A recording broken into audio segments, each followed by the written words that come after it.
শিক্ষকদের একটি গুরুত্বপূর্ণ ন্যায্য দাবি নিয়ে আজকে কদিন পর্যন্ত তারা ঢাকার রাজপথে অবস্থান করছেন।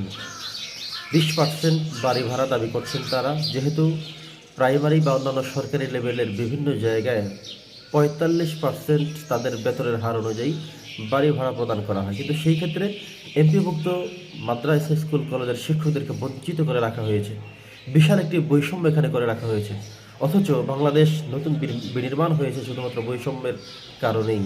অথচ সেই জায়গাটা আপনারা তাদেরকে আশ্বস্ত করেছিলেন যে 45% তাদের মতো দেওয়া সম্ভব না, 20% দেওয়া যেতে পারে, এবং সেটা গত 2 মাস আগেই পরিপত্র জারি করে এটাকে বাস্তবায়ন করবেন বলে আপনারা আশ্বস্ত করে বাড়ি ফিরিয়েছিলেন। কিন্তু 2 মাস অতিবাহিত হলেও আজও রাস্তায় কাতরাতে হচ্ছে তাদেরকে, আজও রাস্তায় তাদেরকে থাকতে হচ্ছে, সময় কাটাতে হচ্ছে, মিছিল করতে হচ্ছে, রাস্তায় দাঁড়িয়ে থাকতে হয়েছে ভিক্ষুকের মতো করে। এটা আসলে কোনোদিনও আমাদের পক্ষ থেকে আমরা কামনা করিনি বর্তমান এই সরকারের কাছে।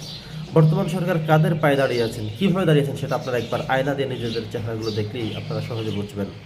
আপনাদের মনে রাখা দরকার, যেই ছাত্ররা বৈষম্যর কাজ করে একটি নতুন রাষ্ট্র উপহার দিয়েছেন, সেই ছাত্রের শিক্ষক কিন্তু ওনারা।